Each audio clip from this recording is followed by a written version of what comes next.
Sr. Presidente Ramos Horta, querido amigo de Portugal e dos portugueses, não é esta a sua primeira visita de Estado a Portugal.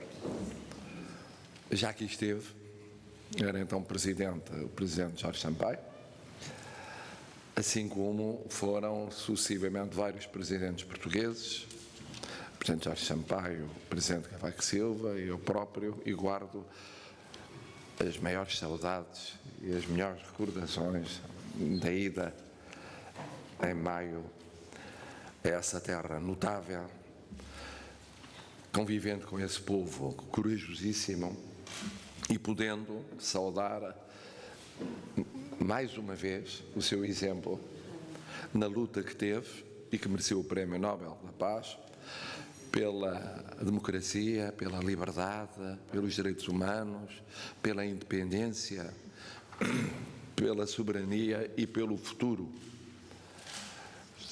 do povo irmão de Timor-Leste. Mas também projetando isso no mundo. E por isso, no encontro de hoje, sabendo que se sente em Portugal como sua casa, falamos do mundo em primeiro lugar.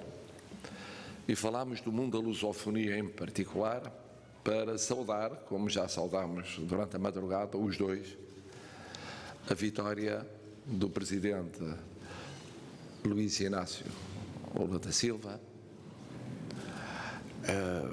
nas eleições presidenciais na pátria irmã de ambos países, que é o Brasil. Numas eleições caracterizadas pelo espírito democrático, pela lisura de processos e, portanto, pela afirmação da pujança da democracia brasileira no mundo. Sublinhamos isso hoje outra vez, pelo que tem de importante, hoje que vai visitar a CPLP, ser recebida em sessão solene, aqui em Lisboa, e onde o secretário executivo Zacarias da Costa, timorense, tem tido um papel fundamental para sublinhar a importância dessa realidade à escala do mundo, não apenas em termos económicos e sociais, mas em termos humanos e da afirmação dos valores, que são os valores que nos unem, da democracia, da liberdade, dos direitos humanos. Também falámos, obviamente, da situação internacional, e nós sabemos do papel que tem tido o Presidente Ramos Horta na luta pela paz e a segurança internacional, num tempo de guerra. Falámos das consequências económicas e financeiras dessa guerra, vistas de pontos muito diferentes do globo, mas com uma convergência de perspectivas. Falámos da pretensão legítima e muito importante de Timor-Leste de ser acolhido na ASEAN e ser acolhido na Organização Mundial de Comércio. Para Portugal também isso é fundamental. Apoiamos essas pretensões. E depois, no plano bilateral, encaramos as perspectivas importantes que a visita do Presidente Ramos Horta pode trazer ao futuro do povo irmão de Timor-Leste. Desde logo, na educação. O projeto CAF, com outros investimentos e apostas timorenses e portugueses, significou a passagem de 5% de falantes em português em 2002 para mais de 30% agora. É um caminho notável que deve ser prosseguido. Falámos do domínio económico, com a expectativa de que os contactos que Vossa Excelência, Sr. Presidente, vai ter aqui no Web Summit, à margem do Web Summit, na relação com empresários, em domínios muito diversos, em que Portugal está ou na vanguarda ou numa posição importante, chave. É o caso do digital, é o caso da energia, é o caso dos oceanos, da economia azul em geral, entre outros, das farmacêuticas. Também isso pode abrir perspectivas importantes para a posição estratégica única de Timor-Leste no Pacífico ou na região Ásia-Pacífico. Rejubilamos com as notícias do bom relacionamento com países vizinhos, e nomeadamente de como o processo de negociação com a Austrália relativamente a recursos naturais importantes está a caminhar. E naturalmente tratamos de uma questão que é uma questão que não se coloca apenas em relação a Portugal, mas se coloca também em relação a Portugal.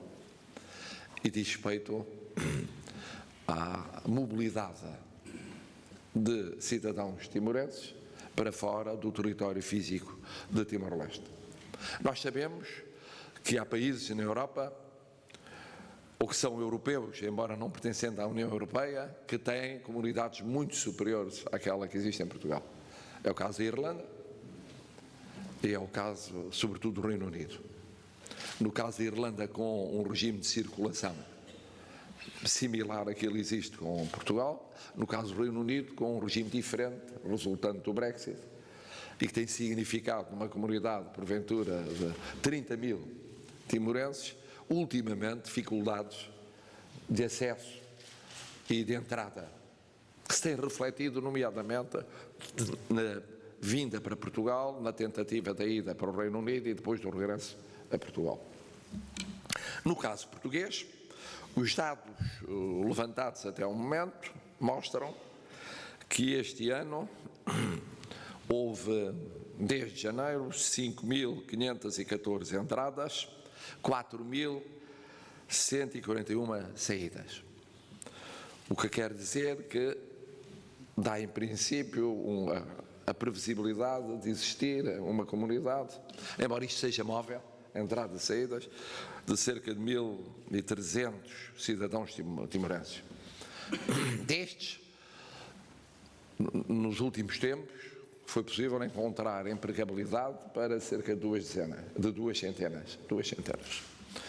Têm já vistos, porque decorreu o prazo de 90 dias de permanência sem visto, mais de 100 cidadãos timorenses, o que dá um total de mais de 3 centenas de cidadãos timorenses.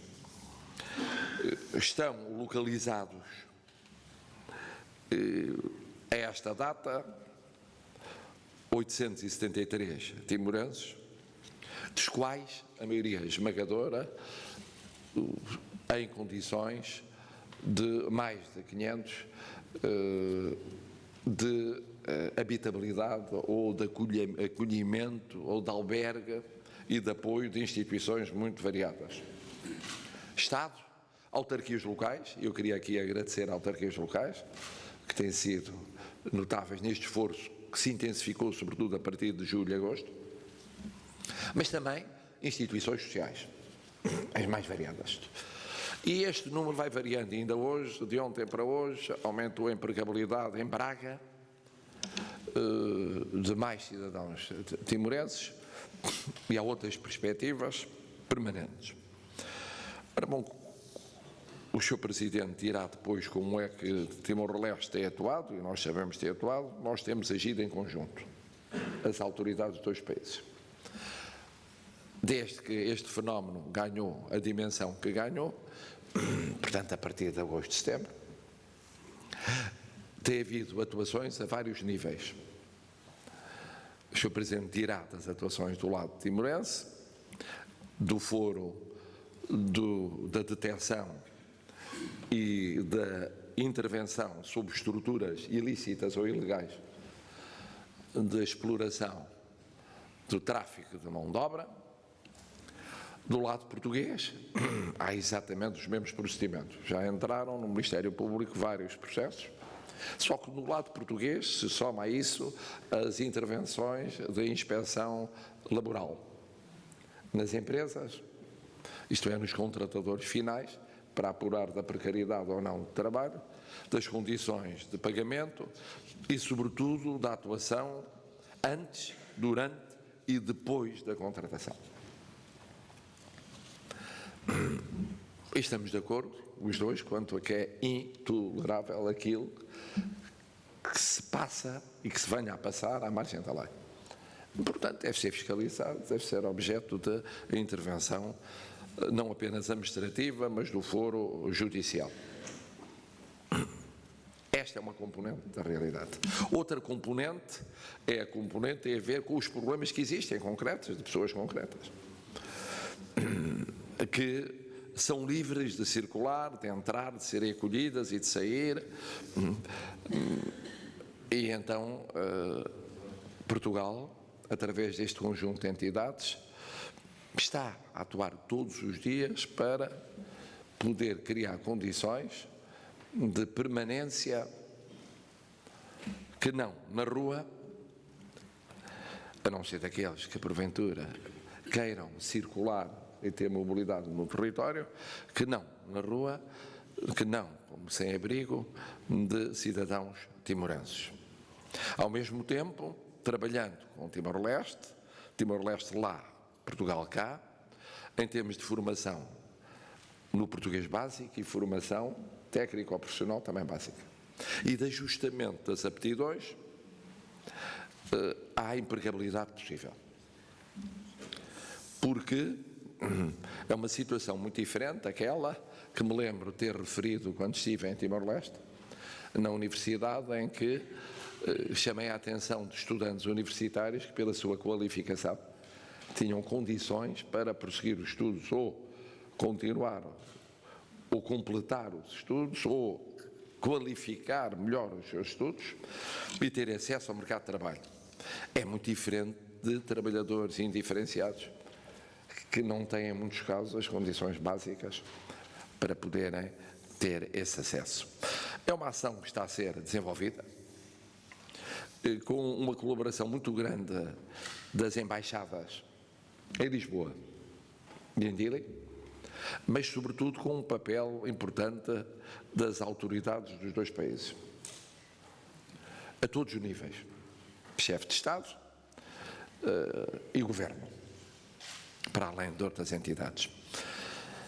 Portanto, isto para referir um tema, que é apenas um dos temas da agenda que vem tratar em Portugal, mas que é um tema que, neste momento, não sendo único em termos de migrações, nem no mundo, nem em relação às migrações timorenses, está presente nas relações dos dois países.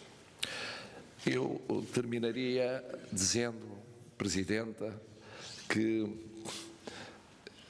é para nós muito reconfortante ver a forma pacífica e pacificadora e estabilizadora como tem exercido as suas funções.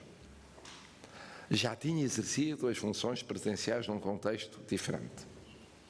Pelo meio, tinha tido uma situação que poderia ter debilitado muito o seu estado físico, a sua saúde, e de que recuperou, felizmente, de forma integral. E queria felicitá-lo pelo arranque deste seu novo mandato, muito promissor, não só para a sua pátria e os irmãos timorenses, mas para todos os povos que falam a mesma língua, partilham a mesma comunidade de valores e para a projeção no mundo dessa pátria que é a nossa irmã.